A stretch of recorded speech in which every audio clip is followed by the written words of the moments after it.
दोस्तों नमस्कार, ये है मार्गदर्शन फॉर सिविल सर्विसेज। मैं अनुराग चौधरी।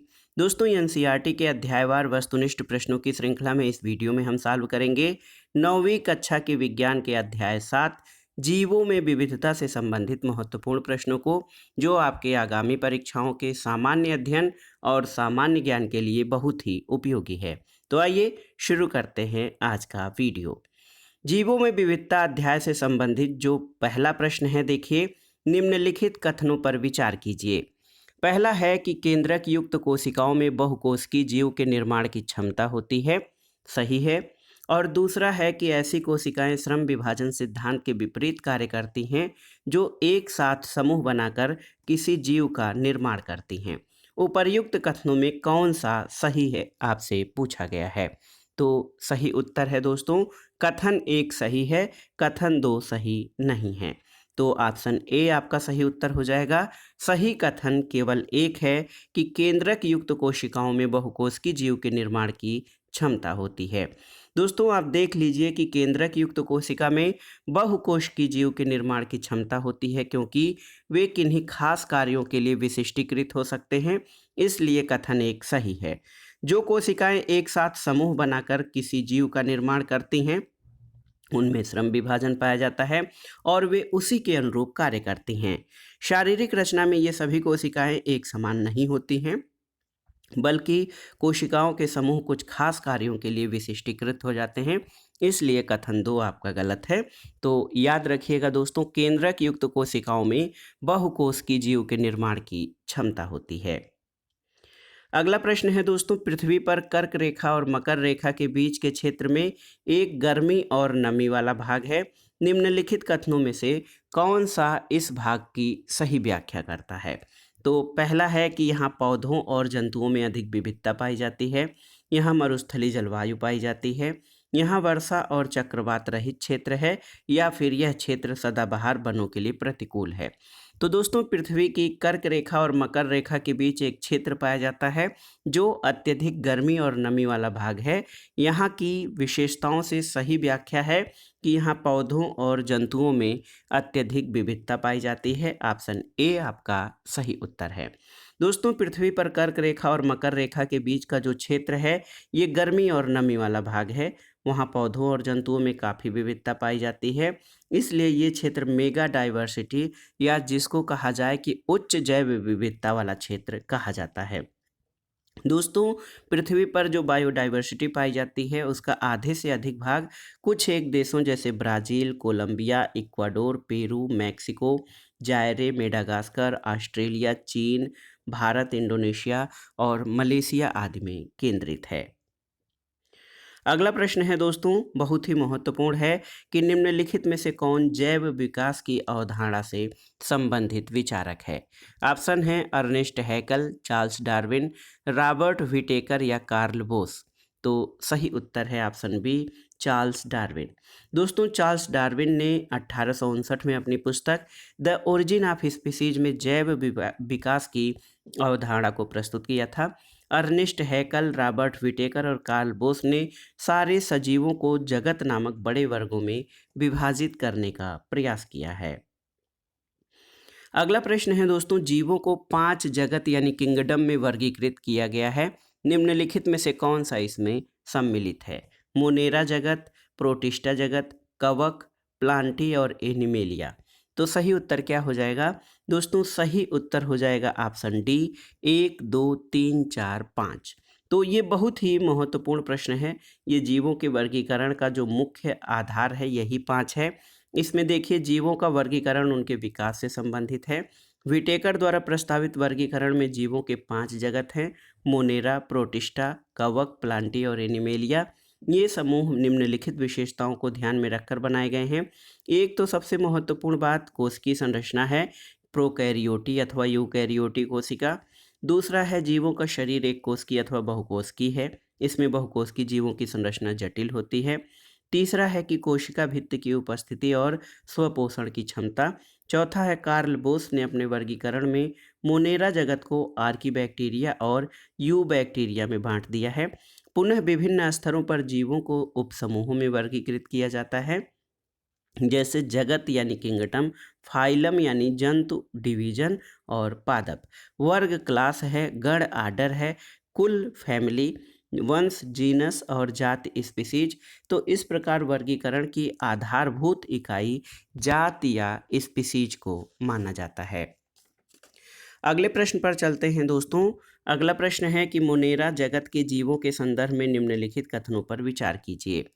पहला कथन है कि इस जगत के सभी जीवों में कोशिका भित्ति उपस्थित होती है, और दूसरा है कि नील हरित शैवाल इस जगत का उदाहरण है। तो सही उत्तर क्या है? उपर्युक्त कथनों में से कौन सा सही है? तो ऑप्शन बी आपका सही है, केवल 2। और अगर आप व्याख्या देखें दोस्तों, तो मोनेरा जगत के जीवों में से कुछ में कोशिका भित्ति पाई जाती है, कुछ में नहीं पाई जाती है। कोशिका भित्ति के न होने के कारण मोनेरा वर्ग के जीवों की शारीरिक संरचना में आए परिवर्तन तुलनात्मक रूप से बहुकोशिकीय जीवों में कोशिका भित्ति के होने या न होने के कारण आए परिवर्तनों से अलग होते हैं। कथन एक आपका गलत है। दोस्तों, इन जीवों में न तो संगठित केंद्रक और कोशिकांग होते हैं, न ही उनके शरीर बहुकोशिकीय होते हैं।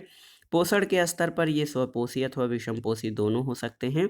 और जीवाणु, नील हरित शैवाल अथवा साइनोबैक्टीरिया और माइकोप्लाज्मा इस जगत के जीवों के कुछ उदाहरण हैं। कथन 2 आपका सही है। अगला प्रश्न है, अमीबा और प्रोटोजोआ निम्नलिखित में से किस जगत के अंतर्गत आते हैं? प्रोटिस्टा, मुनेरा, प्लांटी या इनमें से कोई नहीं? तो सही उत्तर है, अमीबा और प्रोटोजोआ प्रोटिस्टा जगत के अंतर्गत आते हैं। दोस्तों, एक कोशिकीय शैवाल, डायटम और प्रोटोजोआ ये प्रोटिस्टा किंगडम के जीवों के उदाहरण हैं। इसके अलावा अमीबा, पैरामीशियम और यूग्लिना आदि प्रोटिस्टा जगत के अंतर्गत आने वाले प्रोटोजोआ वर्ग के प्रमुख जीव हैं। और प्रोटिस्टा जगत में एक कोशिकीय यूकैरियोटी जीव आते हैं। इस वर्ग के कुछ जीवों में गमन के लिए सीलिया, फ्लैजेलिया नामक संरचनाएं पाई जाती हैं। और दोस्तों देखिए, प्रोटिस्टा जगत के जीव जो हैं समपोषी, स्वपोषी और विषमपोषी दोनों हो सकते हैं। अब आते हैं अगले प्रश्न पर। फंजाई यानी कवक जगत के संदर्भ में निम्नलिखित कथनों पर विचार कीजिए। इसमें से आपको 3 कथन दिए गए हैं, इनमें आपको बताना है कि कौन सा सही है। पहला है कि इस जगत के जीव मृतोपजीवी होते हैं, बिल्कुल सही है। इस जगत की कुछ प्रजातियां साइनोबैक्टीरिया के साथ सहजीवी संबंध दर्शाती हैं, सही है। तीसरा है कि फंजाई में उपस्थित कोशिका भित्ति काइटिन की बनी होती है। तो तीनों ही कथन आपके सही हैं कवक जगत से संबंधित। ऑप्शन डी 1, 2, 3 आपके सही हो जाएंगे। दोस्तों, यहाँ पर आप देख सकते हैं कि ये सभी कथन सही हैं। पहला है कि फंजाई विषमपोषी या हेट्रोट्रोफिक यूकैरियोटी जीव हैं। ये पोषण के लिए सड़े गले कार्बनिक पदार्थों पर निर्भर होते हैं, इसलिए इन्हें मृतोपजीवी कहा जाता है। इसमें कई अपने जीवन की विशेष अवस्था में बहुकोशिकीय दक्षता प्राप्त कर लेते हैं। दोस्तों, कवकों की कुछ प्रजातियां नील हरित शैवाल यानी साइनोबैक्टीरिया के साथ अस्थायी अंतर संबंध बनाती हैं, जिसे सहजीविता कहते हैं। और ऐसे सहजीवी जीवों को लाइकेन कहा जाता है। ये लाइकेन अक्सर पेड़ों की छालों पर रंगीन धब्बों के रूप में दिखाई देते हैं। फंजाई में काइटिन नामक जटिल शर्करा की बनी हुई कोशिका भित्ति पाई जाती है। और इसके अलावा ईस्ट मशरूम, एस्परजिलस, पेनिसिलियम और एगिएकेरिस फंजाई जगत के कुछ उदाहरण हैं। अगला प्रश्न है, प्लांटी और एनिमेलिया जगत के संदर्भ में निम्नलिखित कथनों पर विचार कीजिए। पहला कथन है इसमें कि प्लांटी वर्ग में ऐसे बहुकोशिकीय यूकैरियोटी जीव आते हैं जिनमें कोशिका भित्ति अनुपस्थित होती है, सही है। और एनिमेलिया वर्ग में ऐसे बहुकोशिकीय यूकैरियोटी जीव आते हैं जो विषमपोषी होते हैं, तो सही है। ऑप्शन सी आपका सही उत्तर हो जाएगा। दोस्तों, प्लांटी और एनिमेलिया के संबंध में ये दोनों ही कथन सही हैं। यहाँ पर कौन सा सही है? तो आप देखिए, प्लांटी वर्ग में ऐसे यूकैरियोटी जीव आते हैं, इनमें कोशिका भित्ति अनुपस्थित होती है, ये सही नहीं है। दोस्तों, प्लांटी वर्ग में ऐसे बहुकोशिकीय यूकैरियोटी जीव आते हैं, प्लांटी वर्ग में बहुकोशिकीय यूकैरियोटी जीव आते हैं जिसमें कोशिका भित्ति उपस्थित होती है, बिल्कुल सही है। और कोशिका भित्ति कथन में आपसे कहा गया है कि कोशिका भित्ति अनुपस्थित होती है, इसलिए ये कथन आपका गलत हो जाएगा, पहला। और दोस्तों, ये स्वपोषी होते हैं और प्रकाश संश्लेषण के लिए क्लोरोफिल का प्रयोग करते हैं। इस वर्ग में सभी पौधों को रखा जाता है। दूसरा कथन अगर जो आप आएंगे तो केवल कथन 2 आपका सही है, ऑप्शन बी, क्योंकि एनिमेलिया वर्ग में ऐसे सभी बहुकोशिकीय यूकैरियोटी जीव आते हैं जिनमें कोशिका भित्ति नहीं पाई जाती और इस वर्ग के जीव विषमपोषी होते हैं। अगर जो हम प्लांटी जगत का वर्गीकरण करें तो एक चार्ट के माध्यम से कर सकते हैं। देखिए, पादप शरीर बिना विभेदन के थैलोफाइटा होते हैं और विभेदित पादप शरीर में बिना संवहनी ऊतक के ब्रायोफाइटा होते हैं और संवहनी ऊतक सहित जो होते हैं उसमें बीज रहित और बीज उत्पादित करने वाले फाइनेरोगेम होते हैं। दोस्तों, बीज उत्पादित करने वाले जो प्लांटी वर्ग के प्लांटी के जो अन्य हैं उसमें नग्न बीजी यानी जिम्नोस्पर्म और फलों में बंद बीज वाले एंजियोस्पर्म कहलाते हैं। एंजियोस्पर्म में 2 बीज पत्र वाले बीज द्विबीजपत्री कहलाते हैं और एक बीज पत्र वाला एक बीजपत्री कहलाता है। प्लांटी की तरह एनिमेलिया जगत का भी वर्गीकरण किया जा सकता है। इसमें 2 वर्ग किए जाते हैं, प्रोकैरियोटी और यूकैरियोटी। दोस्तों, यूकैरियोटी में एक कोशिकीय जीव प्रोटिस्टा होता है और बहुकोशिकी में दोस्तों कोशिका भित्ति सहित वाले जीव और कोशिका भित्ति रहित वाले। कोशिका भित्ति को पुनः 2 भागों में वर्गीकृत किया जाता है, प्रकाश संश्लेषण नहीं करने वाले जैसे फंजाई और प्रकाश संश्लेषण में सक्षम जैसे प्लांटी, और कोशिका भित्ति रहित में एनिमेलिया वर्ग के जंतु आते हैं। अगले प्रश्न पर आते हैं दोस्तों। प्लांटी जगत को शारीरिक जटिलता के आधार पर 5 वर्गों में बांटा गया है। कौन से इस वर्ग में सम्मिलित नहीं है? देखिए, थैलोफाइटा, जिम्नोस्पर्म, मोलस्का, पोरीफेरा, नीमेटोडा। तो इसमें से आपको बताना है कि कौन सा इस वर्ग में सम्मिलित नहीं है। तो दोस्तों, इसमें से 3, 4, 5 देखिए, मोलस्का, पोरीफेरा और नीमेटोडा इस वर्ग में शामिल नहीं है। ऑप्शन सी आपका सही उत्तर हो जाएगा। तो आप देख सकते हैं इस प्रश्न की व्याख्या कि प्लांटी और एनिमेलिया को उनकी क्रमिक शारीरिक जटिलता के आधार पर वर्गीकृत किया गया है और पौधों को 5 वर्गों में बांटा गया है। थैलोफाइटा शैवाल, ब्रायोफाइटा, टेरिडोफाइटा, जिम्नोस्पर्म और एंजियोस्पर्म। जंतुओं को 10 फाइलम में बांटा गया है। इनमें porifera, coelenterata, platyhelminthes, nematoda, annelida, arthropoda, mollusca, echinodermata, protochordata और वर्टिब्रेटा शामिल हैं। अगला प्रश्न है दोस्तों, प्लांटी जगत के विभिन्न वर्गों के संदर्भ में निम्नलिखित कथनों पर विचार कीजिए। इसमें 4 कथन आपको दिए गए हैं। थैलिडोफाइटा वर्ग के पौधे मुख्यतः जल में पाए जाते हैं। ब्रायोफाइटा वर्ग के पौधों को पादप वर्ग का उभयचर कहा जाता है। टेरिडोफाइटा में संवहन ऊतक उपस्थित होते हैं और थैलोफाइटा, ब्रायोफाइटा और टेरिडोफाइटा तीनों में बीज उत्पन्न करने की क्षमता नहीं होती है। तो इनमें से कौन से कथन सही हैं आपके? तो आप देख सकते हैं चारों ही कथन सही हैं दोस्तों। 1, 2, 3, 4 ऑप्शन डी आपका सही उत्तर हो जाएगा। थैलिडोफाइटा वर्ग के पौधों की शारीरिक संरचना में विभेदीकरण नहीं पाया जाता है और इसमें मुख्यतः शैवाल आते हैं। ये मुख्य रूप से जल में पाए जाते हैं और यूलोथिक्स, स्पाइरोगाइरा, अल्वा, क्लैडोफोरा और कारा इस वर्ग के पादपों के उदाहरण हैं।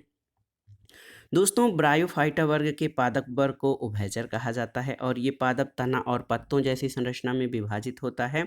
इसमें संवहन ऊतक नहीं होते हैं। मास यानी फ्यूनेरिया, मार्केंसिया, रिक्सिया इस वर्ग के पादपों के उदाहरण हैं।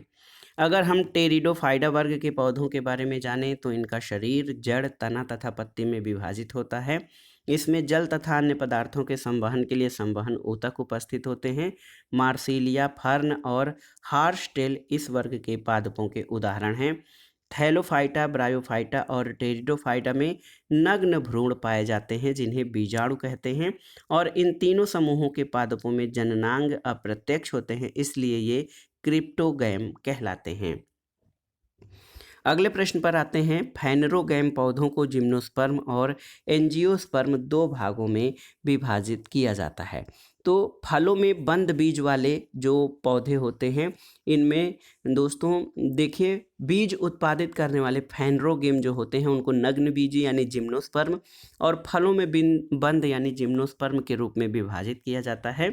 दूसरा है कि एंजियोस्पर्म वर्ग के सभी पौधों में पुष्प लगते हैं।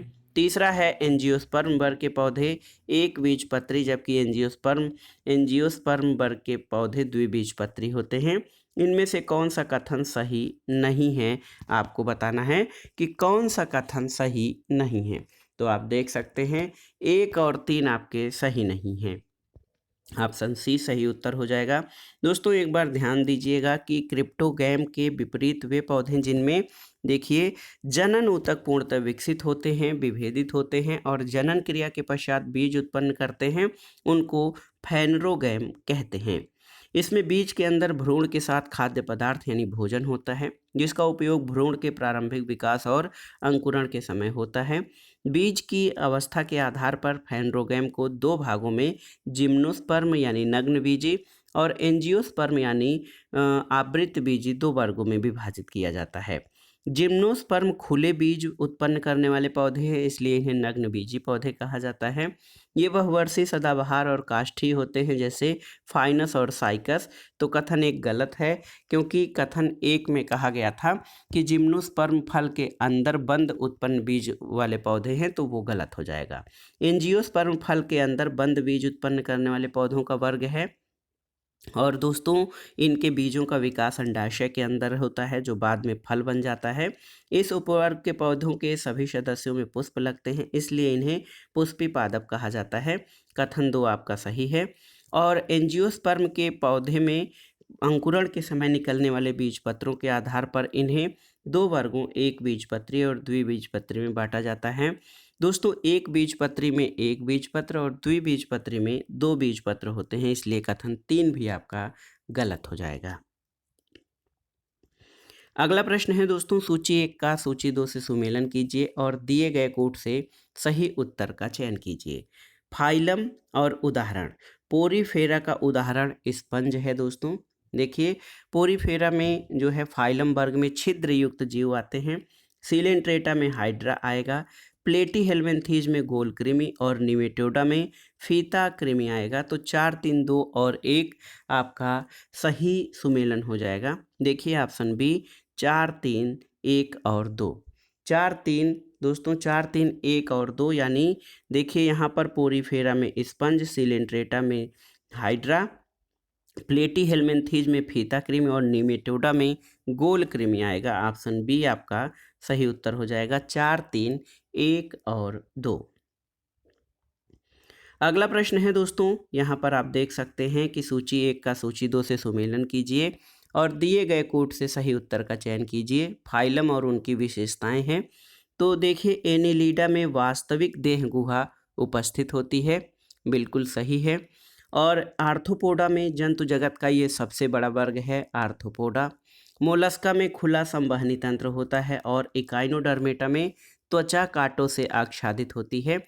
तो 1, 2, 3, 4 एकदम सीधे सीधे सुमेलित हैं। ऑप्शन ए आपका सही उत्तर हो जाएगा। एनिलीडा में वास्तविक देह गुहा, आर्थ्रोपोडा में जंतु जगत का सबसे बड़ा संघ है, मोलस्का खुला संवहनी तंत्र और इकाइनोडर्मेटा त्वचा कांटों से आच्छादित होती है। तो ये सभी एनिमिलिया फाइलम के जंतु हैं। और आप जान लीजिए कि एनिलीडा जंतु द्विपार्श्व समित और त्रिकोरिक होते हैं। इसमें वास्तविक देह गुहा के लिए वास्तविक अंग पाए जाते हैं और इनका शरीर खंड युक्त पाया जाता है। ये जलीय और स्थलीय दोनों भागों में रहते हैं। आर्थ्रोपोडा जंतु जगत का सबसे बड़ा संघ है। इसमें भी द्विपार्श्व समित पाई जाती है, शरीर खंडयुक्त होता है, खुला परिसंचरण तंत्र पाया जाता है और रुधिर वाहिकाओं में नहीं बनता है। देह गुहा रक्त से भरी होती है और इनमें जुड़े हुए पैर पाए जाते हैं। झींगा, तितली, मक्खी, बिच्छू, मकड़े ये जो हैं आप देख सकते हैं कि आर्थ्रोपोडा समूह के जंतु हैं। मोलस्का में दोस्तों देह गुहा बहुत छोटी होती है, शरीर में थोड़ा विखंडन होता है। मोलस्का जंतुओं में अधिकांशतः आप जान लीजिए कि कवच पाए जाते हैं और घोंघा, सीप, ऑक्टोपस, यूनियो, काइटान आदि इस वर्ग के उदाहरण हैं। अगला है दोस्तों, इकाइनोडर्मेटा की त्वचा जो होती है वो कांटों से आच्छादित होती हैं। ये मुक्त जीवी समुद्री जंतु हैं और देह गुहायुक्त त्रिकोरिक जंतु हैं। इनमें विशिष्ट जल संवहन नाल तंत्र पाया जाता है जो उनके चलन में सहायक है। इसमें कैल्शियम कार्बोनेट का कंकाल और कांटे पाए जाते हैं, जैसे स्टारफिश, समुद्री आर्चिन, पंखतारा और समुद्री खीरा आदि। अगले प्रश्न पर चलते हैं दोस्तों। प्रोटोकार्डेटा और वर्टिब्रेटा फाइलम के संदर्भ में निम्नलिखित कथनों पर विचार कीजिए और ऑप्शंस के आधार पर आपको बताना है कि इनमें से कौन सा सही है। तो नोटोकार्ड प्रोटोकार्डेटा वर्ग के जंतुओं का एक लक्षण है, सही है। और वास्तविक मेरुदंड की उपस्थिति वर्टिब्रेटा जंतुओं का एक लक्षण है। तो इसमें आपसे पूछा गया है कि कौन सा कथन सही है, तो इसमें दोनों ही कथन सही हैं, 1 और 2 दोनों। दोस्तों आप देख सकते हैं कि प्रोटोकार्डेटा जो है बाइलेटरली सिमेट्रिकल त्रिकोणिक और देह गुहा युक्त जंतु हैं। नोटोकार्ड इनका एक विशेष लक्षण है। इनके जीवन की कुछ अवस्थाओं में नोटोकार्ड निश्चित रूप से उपस्थित होता है, लेकिन जीवन की सभी अवस्थाओं में उपस्थित नहीं रह सकता। नोटोकार्ड छड़ की जैसी लंबी संरचना है जो जंतुओं के पृष्ठीय भाग पर उपस्थित होती है और ये तंत्रिका ऊतक को आहार नाल से अलग करती है और पेशियों के जुड़ने का स्थान भी देती है, जिससे जंतुओं को चलन में आसानी होता है। प्रोटोकार्डेटा समुद्री जंतु हैं जैसे बैले, नाग्लोसस, हार्डमेनिया और एम्बियोफ्योक्स आदि। इसी तरह वर्टिब्रेटा या कशेरुकी वर्ग के जंतुओं में वास्तविक मेरुदंड अंतःकंकाल पाया जाता है। इस कारण जंतुओं में पेशियों का वितरण अलग अलग होता है। पेशियां कंकाल से जुड़ी होती हैं। सभी कशेरुकी जीवों में नोटोकार्ड, पृष्ठनली, कशेरुक दंड और मेरुरज्ज, त्रिकोणिक शरीर, युग्मित क्लोमथैली और देह गुहा पाई जाती है। अगला प्रश्न है, निम्नलिखित में से कौन वर्टिब्रेटा या कशेरुको फाइलम के हिस्से हैं? तो आप देखिए, मत्स्य, जल स्थलचर, सरीसृप, पक्षी और स्तनपायी। तो इसमें से आपसे पूछा गया है कि कौन वर्टिब्रेटा कशेरुकी फाइलम के हिस्से हैं। तो सही उत्तर ऑप्शन डी, 1 2 3 4 5 ये सभी जो हैं वर्टिब्रेटा कशेरुकी फाइलम के हिस्से हैं। अगला प्रश्न है कि निम्नलिखित पर विचार कीजिए। ये अंडे देने वाले जंतु हैं, ये असमतापी होते हैं, इनका हृदय त्रिकक्षकी यानी ट्राई चैम्बर्ड होता है। तो उपर्युक्त विशेषताओं में कौन सी विशेषताएं मत्स्य, जल स्थलचर और सरीसृप वर्गों में समान रूप से नहीं पाई जाती हैं? तो देखिए, इनका हृदय त्रिकक्षकी होता है। ये विशेषता देखिए मत्स्य, जल स्थलचर और सरीसृप वर्गों में समान रूप से नहीं पाई जाती हैं। दो विशेषताएं अंडे देने वाले जंतु और असमतापी होते हैं। ये विशेषताएं मत्स्य, जल स्थलचर और किसमें सरीसृप वर्गों में समान रूप से पाई जाती हैं। और आप देख लीजिए, मत्स्य वर्ग में मछलियाँ आती हैं, ये असमतापी होती हैं, अंडे देती हैं, इनमें कंकाल उपस्थित होता है। कुछ मछलियाँ जैसे शार्क का कंकाल केवल उपास्थि का बना होता है, लेकिन अन्य प्रकार की मछलियों में कंकाल अस्थि का बना होता है। जल स्थलचर या उभयचर में मछलियों के विपरीत सल्क नहीं पाए जाते हैं। इनकी त्वचा में श्लेष्म ग्रंथियाँ पाई जाती हैं, ये अंडे देते हैं, असमतापी होते हैं, बाह्य कंकाल नहीं होता है, ये जल तथा स्थल दोनों पर रहते हैं। श्वसन के लिए क्लोम और फेफड़े होते हैं और इनमें वृक्क भी पाया जाता है। इनका हृदय त्रिकोष्ठीय होता है और सरीसृपों का शरीर सल्कों से ढका होता है।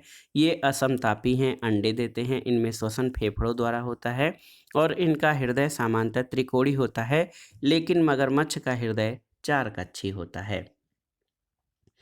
अगला प्रश्न है दोस्तों, पक्षी और स्तनपायी जंतुओं के संदर्भ में निम्नलिखित कथनों पर विचार कीजिए। इसमें आप देख सकते हैं कि ये दोनों असमतापी यानी वार्म ब्लडेड जीव हैं। इनमें चार कक्षकी हृदय पाया जाता है और इनमें श्वसन के लिए फेफड़े होते हैं। 3 कथन हैं। इसमें पूछा गया है कि कौन सा कथन सही है, तो बिल्कुल सही उत्तर ऑप्शन डी, 1 2 3 आपके सही हैं। दोस्तों आप देख लीजिए कि पक्षी और स्तनपायी दोनों वर्टिब्रेटा वर्ग के अंतर्गत आते हैं।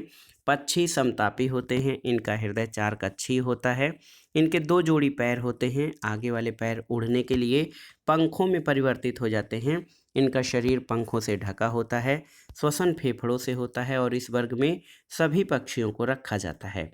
स्तनपायी भी समतापी प्राणी है, इनका हृदय चार कक्षीय होता है और इस वर्ग के जंतुओं में नवजात के पोषण के लिए दुग्ध ग्रंथियां पाई जाती हैं। इनकी त्वचा पर बाल, स्वेद और तेल ग्रंथियां होती हैं। ये शिशुओं को जन्म देते हैं। हालांकि एकिडना और प्लेटिपस जो है, ये डकबिल्ड प्लेटिपस जैसे कुछ जंतु अपवाद स्वरूप अंडे भी देते हैं। कंगारू जैसे कुछ स्तनपायी में अविकसित बच्चे मार्सुपियम नामक थैली में तब तक लटके रहते हैं जब तक उनका पूर्ण विकास नहीं हो जाता, और चमगादड़, बिल्ली और चूहा भी इसी वर्ग में आते हैं।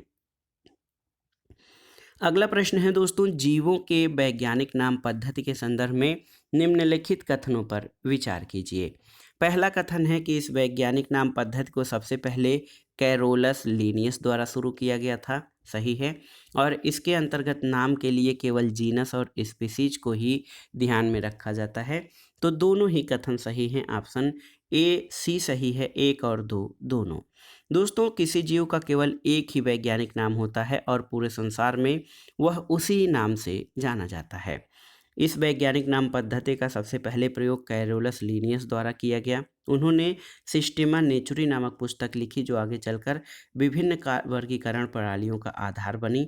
नाम पद्धति यानी द्विपद नाम पद्धति के लिए कुछ विशेष बातों पर विचार किया जाता है। जीनस का नाम अंग्रेजी के बड़े अक्षर से शुरू होना चाहिए। प्रजाति का नाम छोटे अक्षर से, छपे हुए रूप में वैज्ञानिक नाम इटैलिक में लिखे जाते हैं, और जब इन्हें हाथ से लिखा जाता है तो जीनस और स्पीसीज दोनों को अलग अलग रेखांकित कर दिया जाता है।